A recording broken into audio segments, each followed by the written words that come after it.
मेरी बात तो सुनिए भ्राता, अवश्य आपको कोई भ्रम हुआ है भ्राता। भ्रम नहीं, सत्य का भान हुआ है मुझे। आज तक मैं अंधकार में जी रहा था।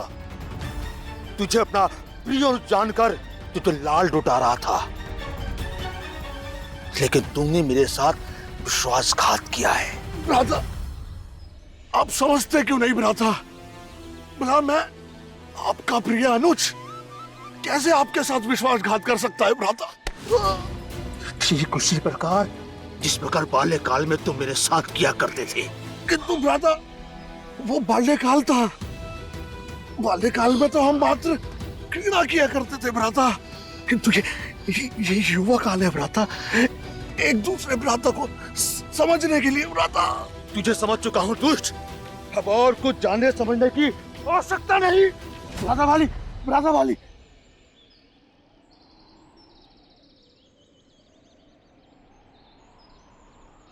मैं यहाँ भ्राता बाली से सुरक्षित तो हूँ, किंतु मुझे हर समय सावधान रहना होगा। हो सकता है वो मुझे मारने के लिए कोई दूसरा योद्धा भेज दे। एक बार मैं इस पर्वत का निरीक्षण कर देता हूँ।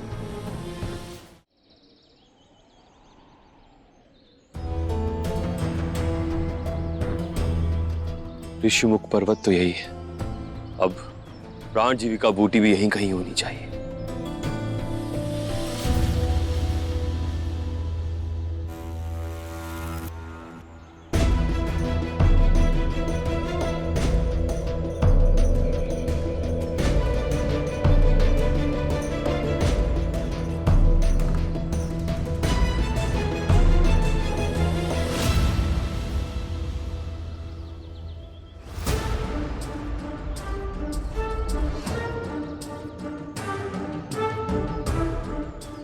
तो मैंने उचित ही सोचा था, अवश्य इसे मेरे भ्राता बाली ने भेजा है, तभी ये मुझे आकर यहाँ ढूंढ रहा है।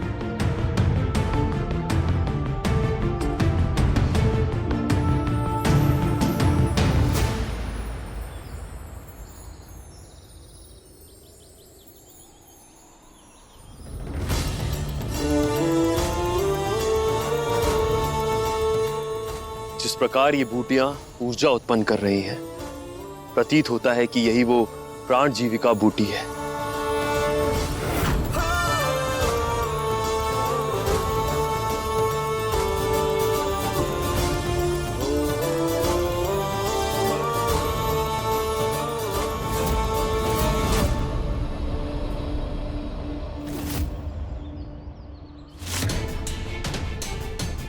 अब तू मेरे दूसरे वार से नहीं बच सकता।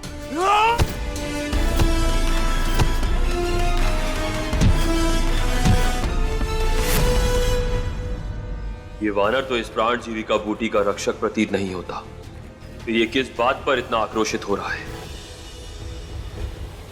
अवश्य ही इसे भ्राता बाली ने कोई दिव्य शक्ति देकर भेजा होगा, किंतु मुझे इसका सामना करना ही होगा।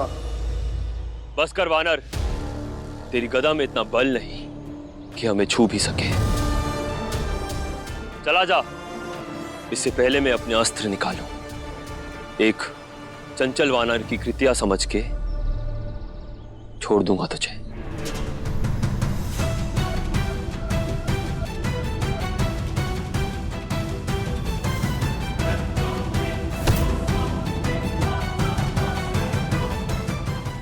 इस निर्दोष वानर को मार भी नहीं सकता। दुष्ट, छोड़ दे मुझे, मुझे ज्ञात है तुझे मेरे भ्राता बाली ने ही भेजा होगा मेरा वध करने के लिए, किंतु तू मुझे मार नहीं पाएगा। छोड़। उस बाली का छोटा भाई सुग्रीव है, किंतु इसे कदाचित मुझे लेकर कोई भ्रम हुआ है।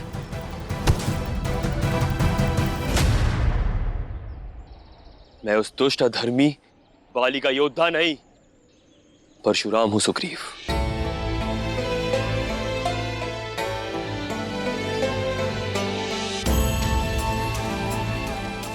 प्रभु, मुझसे बहुत बड़ी भूल हो गई प्रभु।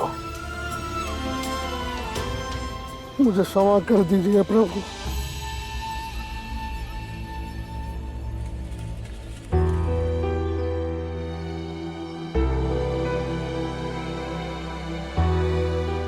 तुम्हारे स्थान पर यदि मैं होता तो मुझसे भी ये भूल हो जाती सुग्रीव। किंतु तुम्हारा भाई तुम्हें मारना क्यों चाहता है? बहुत लंबी कथा है प्रभु, परंतु सत्य यही है कि इसमें दोष मेरे भ्राता बाली का ही है। तुम्हारे दुष्ट भाई बाली के बारे में ज्ञात है मुझे। प्रभु आप कब उनसे मिले? ये भी एक लंबी कथा है सुग्रीव, किसी और दिन बताऊंगा। किंतु एक बात बताओ, तुम इस पर्वत में क्यों रहते हो? क्योंकि संसार में मात्र एक यही स्थान है जहाँ भ्राता बाली आने की कभी भूल नहीं करेंगे। यदि वो यहाँ आ भी गए तो मतंग ऋषिवर के श्राप के कारण उनके मस्तक के टुकड़े टुकड़े हो जाएंगे।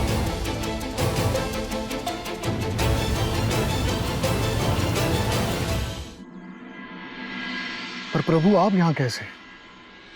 एक भक्त के प्राण बचाने के लिए मुझे प्राण जीविका बूटी चाहिए। प्रभु आप यहीं रुकिए, मैं लाता हूं बूटी तोड़कर आपके लिए।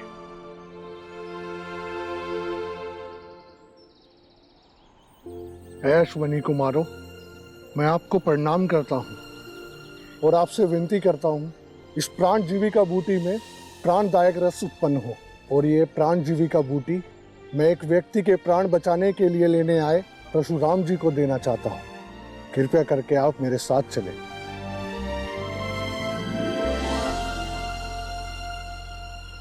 सुग्रीव और बाली दो सगे भाई, किंतु दोनों में कितना अंतर है। एक अधर्म के मार्ग पर है और दूसरा धर्म के पथ पर।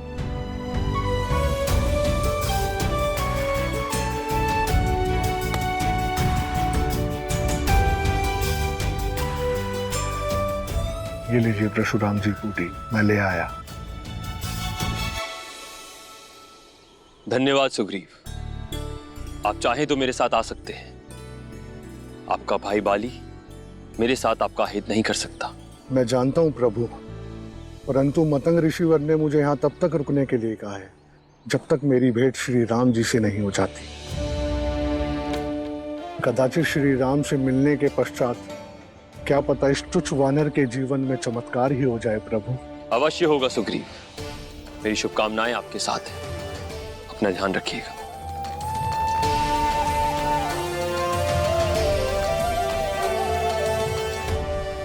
जय श्री राम। राम राम राम राम राम।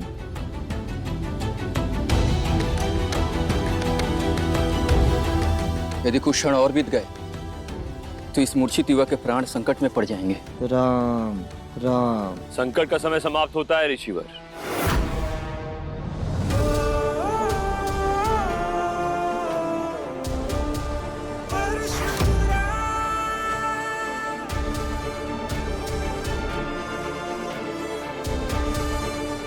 ये लीजिए ऋषिवर, प्राण जीविका बूटी।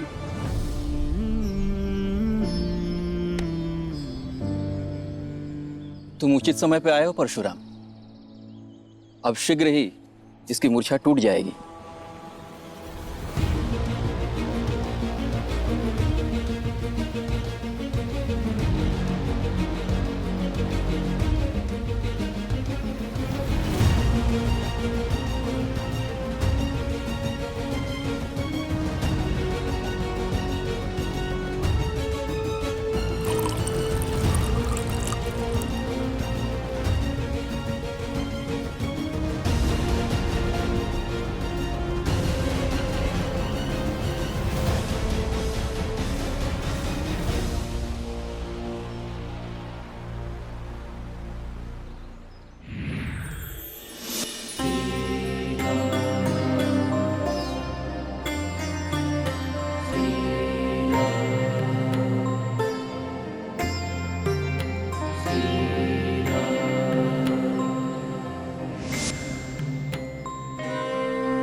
ये तो चमत्कार हो गया।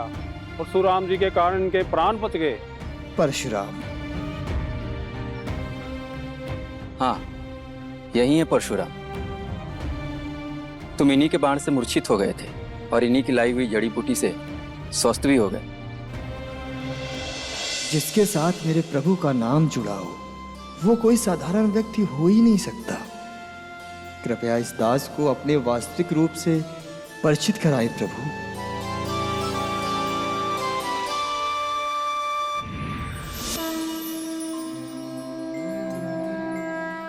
क्या बात है काकभूषण जी, आप इतने विस्मित क्यों हो रहे हैं?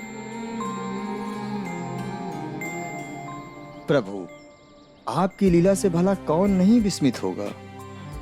आप मुझसे इससे पूर्व भी अपनी बाल लीला से विस्मित कर चुके हैं। अब पुनः आपका ये रूप मुझे घोर आश्चर्य में डाले हुए है। आप मेरी लीलाओं की चिंता से मुक्त हो जाइए प्रिय काकभूषण जी,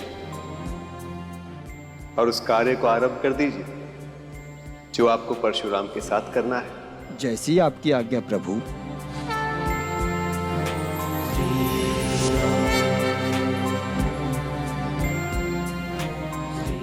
आपको मेरा बारंबार नमन है परशुराम। वैसे तो जीवन का कोई मोल नहीं होता, किंतु यदि इस उपकार का ऋण चुकाने का कोई मार्ग हो तो मुझे आदेश दे प्रभु। फिर तो आदेश नहीं, आग्रह करूंगा काकराज।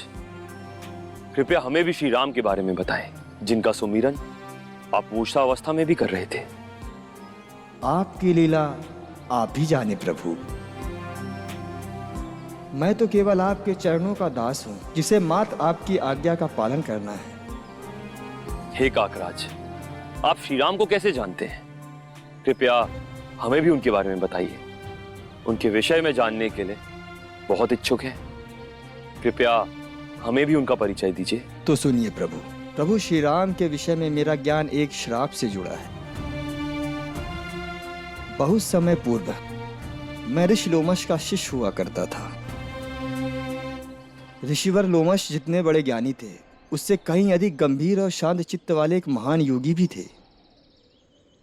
किंतु प्रभु, उन दिनों में बहुत नटखट हुआ करता था।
देखो निद्रा तो बड़ा लंबी होती है, नहीं जागेंगे। किंतु यह तो चौरेकार है ना मित्र। चौरेकार तो तब होगा ना जब गुरुदेव की कुंडली चुराएंगे। हम तो बस उनकी कुंडली खोलकर उन प्रश्न लिखने वाले हैं, लिखना चाहते हैं जो प्रश्न हमसे पूछने वाले हैं। परेशान मत हो, नहीं जागेंगे।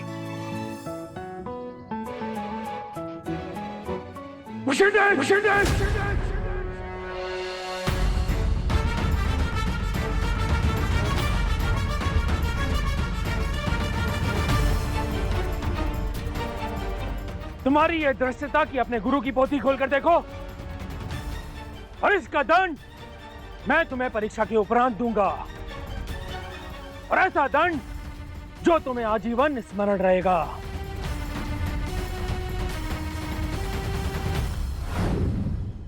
मेरे गुरुदेव की एक विशेषता थी कि किसी भी शिष्य के भूल पर उसे केवल डांट लगाकर ही छोड़ देते थे।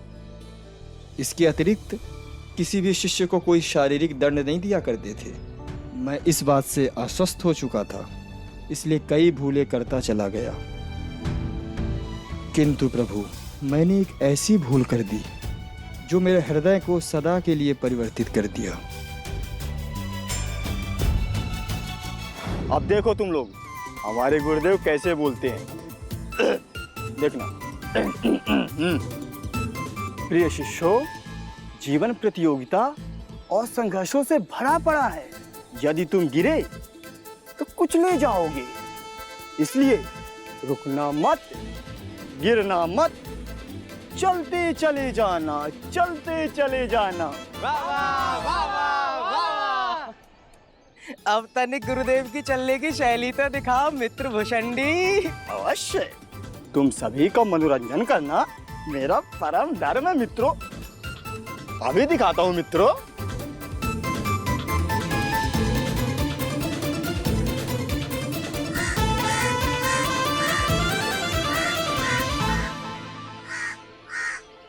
लो, दूसरे सह कलाकार भी आ गए मित्र। अब और आनंद आएगा। अब देखना मैं गुरुदेव की कैसे नकल उतारता हूँ।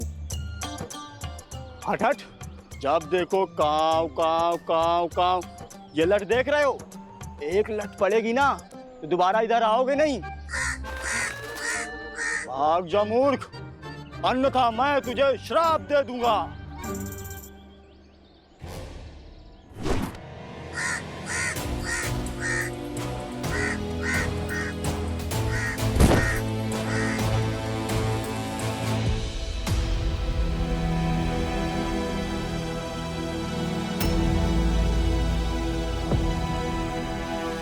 मूर्ख!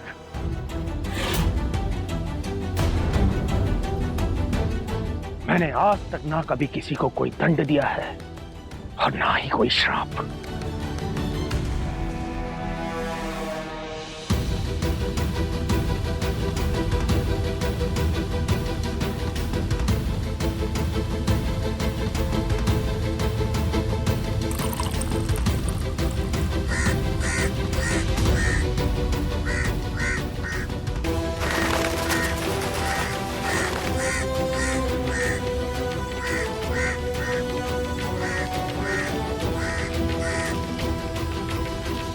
ये भय मैं केवल इनको यहां से दूर करने के लिए करता हूं। मूर्ख भुषंडी, तुमने इन्हें मेरे आश्रम में आहत कर घोर पाप किया है। इसीलिए मैं ऋषि लोमश तुम्हें इन्हीं की भांति एक काक बनने का श्राप देता हूं।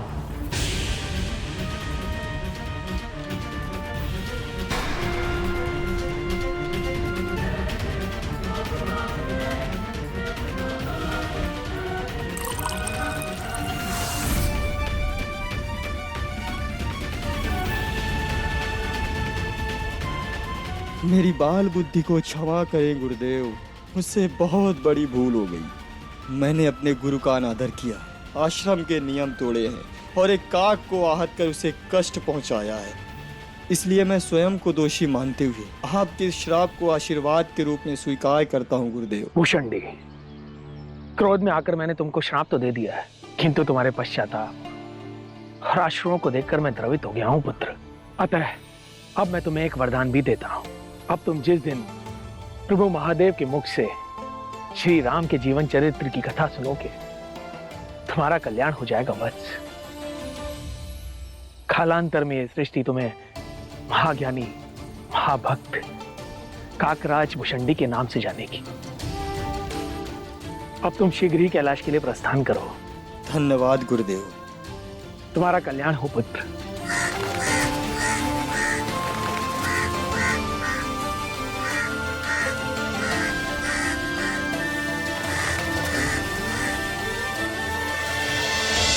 इसके उपरांत मैं उड़ते उड़ते एक लंबी यात्रा के पश्चात एक दिन कैलाश पर्वत पर पहुंच गया, ताकि महादेव के मुख से रामचरित की कथा सुनकर स्वयं का उद्धार कर सकूं।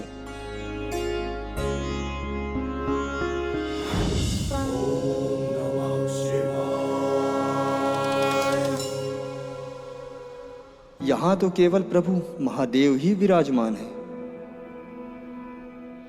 अब पता नहीं यहाँ कौन सा भक्त आएगा और प्रभु किसे राम कथा सुनाएंगे जिसे सुनकर मेरा उद्धार संभव हो पाएगा।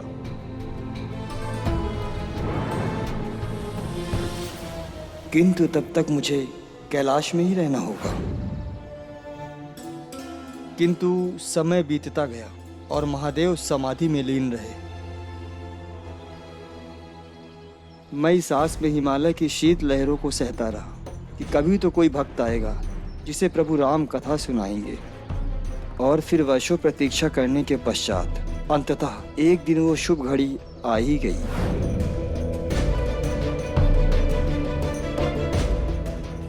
राम